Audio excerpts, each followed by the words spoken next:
Okay, we're going to get started with our next presentation on water issues and rights. And I would like to welcome New Mexico State Engineer John R. D'Antonio Jr. Mr. D'Antonio Jr. is the New Mexico State Engineer and is a registered professional engineer in New Mexico with a Bachelor's of Science in Civil Engineering from the University of New Mexico. He has worked for the U.S. Army Corps of Engineers as a hydraulic design engineer and as a project manager for Milcon and Civil Works projects. Recruited as a water resources manager for the Office of the State Engineer in 1998, he managed the largest district office for the next 3 years.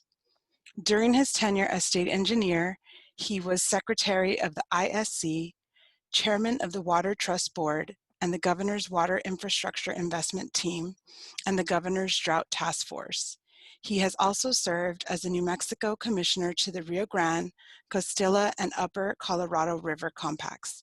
I would like to welcome Mr. John R. D'Antonio Jr. Good morning, everybody. Hopefully everybody can hear me just fine. We'll get into PowerPoint presentation that I have. It's great for this opportunity to present to members of USDA, farming community. Obviously, the majority of water used in the Western United States is through agricultural uses, 75 to 80% in most states. It's no different in New Mexico. And so I thought it would be interesting to talk a little bit about water use. If you could go to the next slide, please. And again, if you fast forward, drought's really a pretty important issue right now. If you go to the next slide. We do have a statewide drought in New Mexico. Obviously, we had a drought task force meeting that's been about 3 or 4 weeks ago already on September the 30th. At that point in time, the state was at a 67% D2 severe drought. There's 4 different drought conditions, D0 through D4. The D4 is obviously the exceptional drought. D2 is severe drought, and there's some triggers within our sort of policies within the state of New Mexico. If you get into 50% D2 status, it engages the drought task force. By the time we were able to get our meeting together, the number had jumped to 67% D2 status.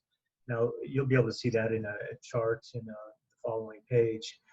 But now it's even worse. The information I have here is from that September 30th drought task force meeting. In our water year 2020, the precipitation has been about 55 to 85% of normal, and half of the basins are receiving less than 50% of the normal precipitation statewide. The stream flows range from 5% to 81% of average, with about 18 of 21 river basins below average. 80% of the state has received less than half its normal rainfall through the monsoon season. One of the worst monsoon seasons we've had in some time. Usually we've had a bailout of either a good snowpack year or a good monsoonal season that's really bailed the state of New Mexico out with respect to our water resources. We're in trouble going forward into the next season. We only have about an estimated 20% of our average reservoir storage in our existing reservoirs. And with a La Nina forecast for the winter of 2020 to 2021, which means a greater likelihood of drier than average conditions. La Nina storm track goes north of New Mexico typically, which means our northern New Mexico mountains and southern Colorado are less likely to have a good snowpack for next year. Next slide, please. Here's the U.S. Drought Monitor. You can see if you look at the D2, D4, it's the 67% number I was talking about. The D2 is severe drought. You can see it goes all the way into the categories of D4. I don't have the latest map up there, but I have it in front of me, and we do have some pockets of D4 that are forming now. This number that was at 87% is now at 84%. So the drought is escalating very, very quickly. Really poor moisture conditions throughout the state of New Mexico. which means even if we do get a better than average snowpack, all that really poor and what we call antecedent moisture conditions, in which runoff and snow melt has to actually go in to take care of those really dry conditions that would get absorbed in the soil before it actually turns into runoff that the agricultural community and other communities can utilize. Next slide, please. These are, again, this is from September, late September. These conditions have worsened. You can see it's not unique to New Mexico. You can see this entire Southwest, again, was at about a 72% severe drought status, which is a D2 status. You can see our neighboring states where our snowpack, a lot of it comes in Colorado. They're experiencing the same drought conditions. Utah is in very bad condition. It's spreading into Nevada and Arizona, of course. We do have a lot of water that comes through the Colorado system from San Juan River. San Juan, New Mexico is a tributary to the Colorado system. We have water through an interbasin transfer that comes out of the San Juan River into the middle Rio Grande in New Mexico, which really supplements and augments our water supply. We have to pay a lot of attention to the drought conditions within the Colorado system, as well as the Rio Grande, Pecos, and other systems within New Mexico. Next slide, please. To add insult to injury, we have a 3-month outlook that's showing above average temperatures for the next 3 months. The bullseye is right on New Mexico. And then the precipitation outlook, again, the dark color is the worst color you can get here. Below average means below average. Again, you can see the majority of New Mexico is in a below average forecast for the next 3 months. Next page, please. And in the drought outlook, drought persists. Again, this is valid for mid-September to the end of December. The dark brown color is obviously the drought persists here in this legend. You can see how bad it is throughout all of the southwestern United States and down into Texas. Again, a major concern on water supply as we move forward. Next slide, please. We in New Mexico, we do a water data and water use report from the State Engineer's Office through our Water Use and Conservation Bureau. That's what the WUCB is. 5-year increments. Our last one was done in 2015. So we have another one that's coming up that would be taken this year and published probably in a year or so when we get that information. But I thought it was pretty interesting to see the trends from this 20-year period of time within the state of New Mexico on water use. Next slide, please. So from 1995 to 2015, you can see the graphs here. The yellow color is irrigated agriculture. As I pointed out before, 75 to 80% of the water use in New Mexico is irrigated agriculture. You can see in 1995, we were all the way up between about 3.3 million acre feet of water was being used in irrigated agriculture. That has trended down for the last 20 years, relatively the same proportions of everything else. If you look at from the top down, you have managed self-supply, or mining self-supply, livestock, industrial, domestic use, commercial, power. Public water supply is this light green color, which again is our drinking water systems. And then reservoir evaporation is a pretty big category. This light pink here, you wouldn't think that that water use exceeds a lot of these other water uses combined. And that's that open water evaporation that occurs in our reservoirs. Again, irrigated agriculture being the biggest user. Next slide, please. So why the decrease in water use? Yes, while the entities have been using better business practices, which may include leak detection, water conservation, incentive programs, moving from water cooling towers to air, etc. There's economic drivers also influence the water use. We've got sectors such as mining and industrial use are very sensitive to economic drivers. They quickly reduce production and water use based on those economic conditions, price for metals and sort of other things. And then the climate, hot and dry weather can increase reservoir evaporation, but we'll get into that a little bit later. When your reservoirs are smaller, your evaporation actually reduces. Next slide. So irrigated agriculture water use, the overall decrease in irrigated agriculture water use from about 3.35 million acre feet in 1995 to 2,375,000 acre feet in 2015. That represents about a 29% reduction, or almost a million acre foot less in usage on the irrigated agriculture. It's directly related to decrease in acreage. Our Water Use and Conservation Bureau irrigated acreage data over the period decreased over 22%, and the USDA National Agricultural Statistics Service, NASS, showed a similar pattern over a slightly different time period. Changes in cropping patterns may also have contributed to changes in water use. Much of the decrease in irrigated acreage is in the eastern part of the state over the Ogallala.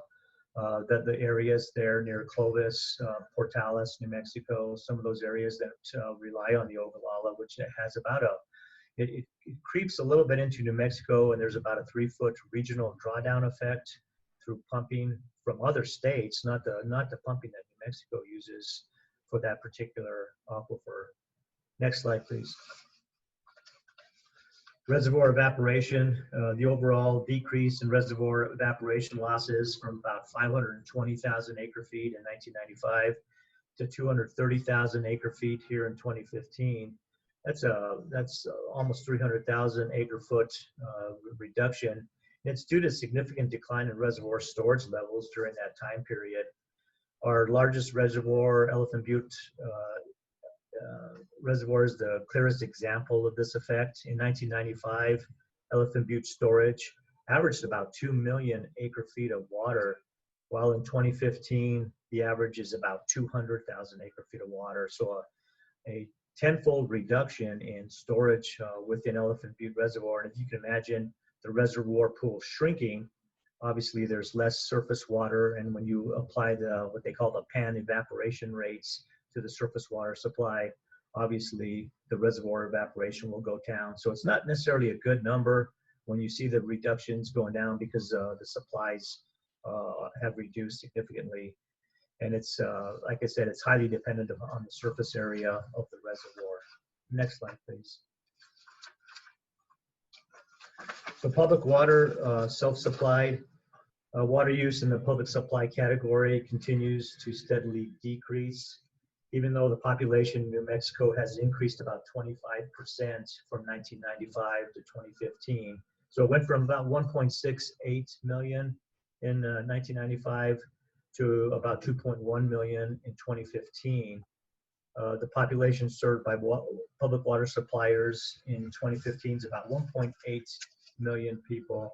Again, you can see it's broken down into groundwater use, which is the red number, surface water use, which is the blue portion here of these numbers. What we're trying to do is get off, maintain our groundwater as a drought reserve, use more of our renewable supplies. A lot of the public supplied water, city of Albuquerque, for instance, their San Juan Chama Direct Diversion Project, city of Santa Fe, some of our larger populated areas are using the more of the surface water. So that renewable supply it's very desirable, obviously, to keep our groundwater as a drought reserve. Next slide, please. Commercial self-supplied water use in the commercial category has decreased since 1995. There were approximately 1,100 commercial operations, including 26 golf courses. The number of commercial operations significantly increased in 2010 to over 1,700. So it went from 1,100 to 1,700, including 52 golf courses. So the golf courses have doubled in size also. Again, you can see the split between surface and groundwater for commercial self-supply. Next slide, please. Is power self-supplied? Again, there's a decrease in water use in this particular category. It was relatively steady from 1995 to 2005. Some of the power operations changed their business practices in more recent years. For example, some of the Public Service Company of New Mexico's facilities transitioned from water cooling to air cooling, and that's a significant amount of water savings. Again, you can see the difference in the groundwater use and the surface water, and a reduction there. Next, please. The mining self-supplied water. The overall decrease in mining water use from about 69,000 acre-feet in 1995 to about 42,000 acre-feet in 2015. It's about a 39% reduction, about 26,000 acre-feet. It's directly related to the economy and business practices. Examples in this area are the Chino and Freeport copper mine in Grant County, which used approximately 25,000 acre-feet of water in 2005 and only 16,000 acre-feet in 2015. Yates Petroleum Corporation in southeastern New Mexico used approximately 3,400 acre-feet in 2005 and only 200 in 2015. Next, please. Livestock, another interesting number. This pattern has changed from 33,000 acre-feet in 1995 to about 57,000 acre-feet in 2005, and then back down to about 36,000 acre-feet in 2015. It's based on two factors. From 95 to 2005, the statewide cattle numbers were generally consistent, but dairy herd numbers increased significantly. Also, the subsequent to the 2005 water use conservation report, consultation with livestock experts resulted in the Water Use and Conservation Bureau reducing the gallons per head per day used for dairy cows from 100 in 2005 to 65 gallons per head per day in 2010 and 2015. The 2008 economic downturn had a huge impact on the 2010 numbers, with ranchers selling livestock because they could not afford to buy feed. And we may be getting into that same sort of scenario again with this bad drought. Next slide, please. Industrial self-supplied.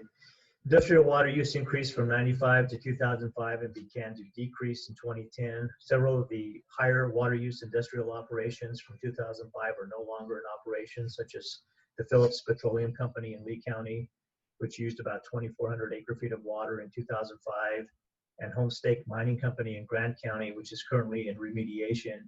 It used 1,200 acre-feet in 2005 and only 400 in 2015. Next, please. Domestic self-supply. Domestic self-supplied decrease in water use is likely related to domestic well users joining rural water systems. This water use estimation is related to the public water supply, as any domestic population not served by a public water supplier is assumed to be self-supplied domestic. In 1995, there were just over 300 public water systems. 20 years later, it went from 300 to about 650 systems. So more than double, and that's really a good thing for water quality. It gets people off of domestic wells and obviously off their septic tank systems. So nitrates and things that would contaminate their drinking water supply are less likely to happen with the public supplied systems. And so this is really a good thing. All this domestic self-supplied is groundwater, as you can see on the chart. Next slide, please. 50-year water plan, something that the governor has asked us to do. Obviously, these are some of the key components. There's an extreme drought and climate change water administration. We are seeing drying temperatures. It's longer growing seasons. And so whether or not we actually attribute it to an actual climate change, we are seeing the change in temperatures that are affecting our irrigated agriculture especially.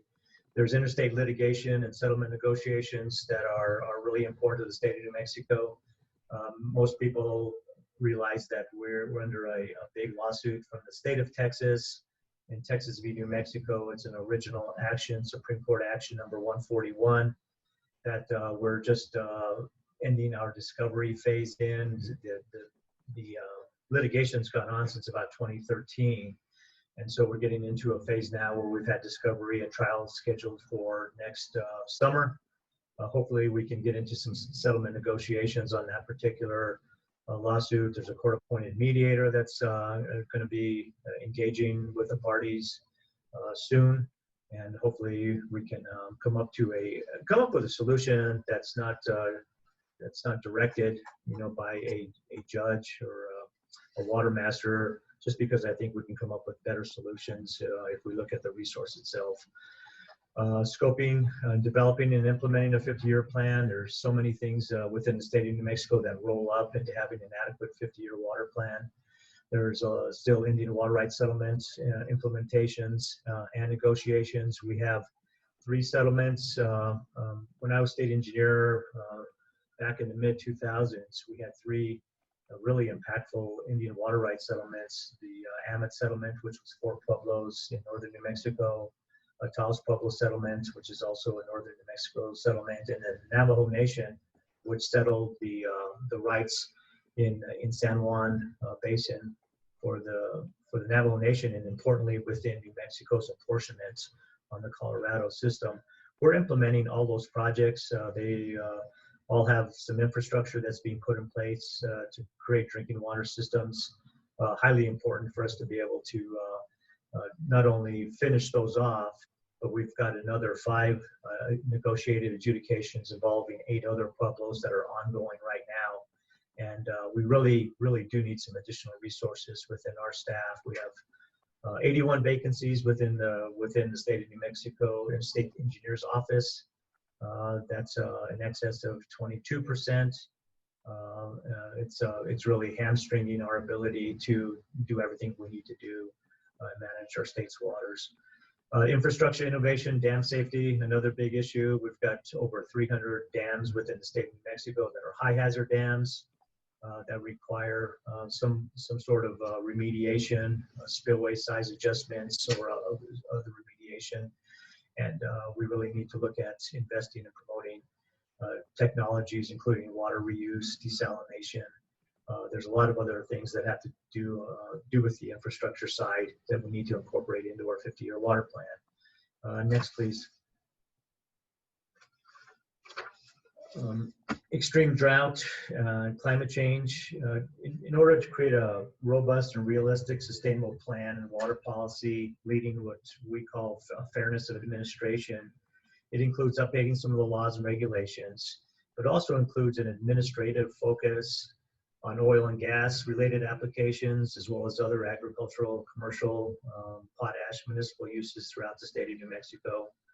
You see AWRM after most all of these items that we have here, and DSRs, that's active water resource management, district-specific regulations.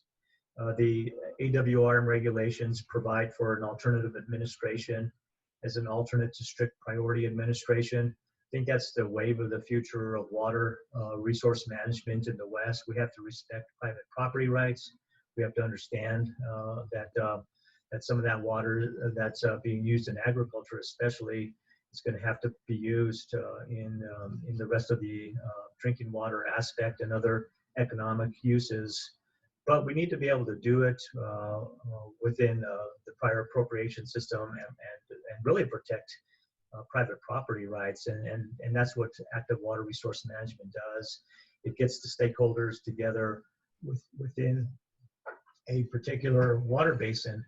And instead of me, a state engineer, enforcing priorities, and if we're 20% short in a given basin, start cutting off junior users, it allows for the locals to put in place a management plan, essentially, that's backed up by district-specific regulations that show how we're going to operate during times of shortage. So it's really important. The stakeholders have a place in it.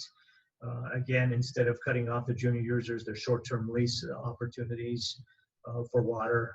We're looking at some fallowing issues, but not just to fallow for the sake of fallowing, but compensating farmers for their reduction in use.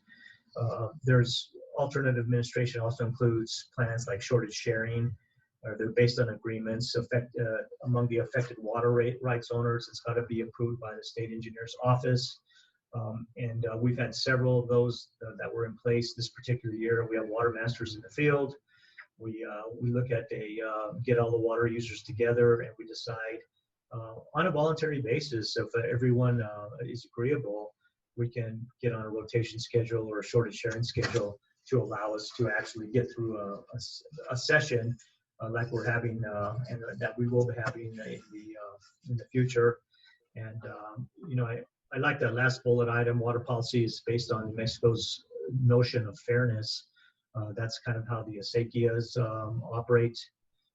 There's a term called repartimiento that they assess their water supply at the beginning of the year, and they share those shortages. And again, with the measuring and metering devices that need to be put in place, and going forward with these district-specific regulations, which will have to be promulgated with the input of all the stakeholders, it's the wave of the future on how we can actually manage ourselves through these drought conditions. Next slide, please. Interstate litigation, I already mentioned a little bit about this, the Texas v. New Mexico case. The Colorado River is an interesting piece. There's a drought contingency plan that all the 7 basin states signed and put into legislation, which was really great to see. In March of 2019, I mean, we got all the states together, different political parties amongst all the 7 basin states, which the upper basin is Colorado, New Mexico, Utah, and Wyoming, and the lower basin states, which is California, Arizona, and Nevada, essentially. We've all come together to come up with this drought contingency plan, and we really need to, the drought on the Colorado is severe. There's a plan and regulations that have been in place, which we're looking at to redo, because nobody anticipated the drought to be as bad as it is. But what it does, it looks at the states looking at a demand management preparation on how we would deal with the drought, how we would maybe fallow lands and work our way through so we maintain Lake Powell, Lake Mead at certain elevations because of the impacts to the power supply and just other aspects of water management on the Colorado system, which provides water for 40 million people. And if we can stay out of litigation on that particular river, that's what some of these issues are all about. Next, please. Again, some more about the 50-year water plan. We need consensus, and based on hydrologic reality is when we say reality. We have to look at new risks and opportunities, new policies as necessary. Additional staff, we are not well staffed to do our state planning. We're trying to look for additional funding, and then make sure that the planning is inclusive. And when we say inclusive, it's got to include everybody, including the tribes and pueblos. The last bullet item is data collection, which I think is really important. The data sharing, water use monitoring, we're doing that now with the Water Data Act that was passed in New Mexico, and I think it gives us that opportunity to be transparent in how we're doing everything. Next, please. We're gonna have to running out of time here, so I want to be respectful of everybody's time.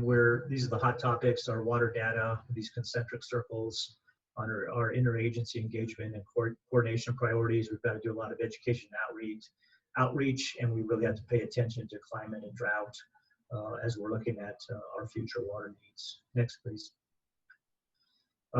Again, these are some of the ongoing pieces that we're going to try to leverage instead of just starting from scratch.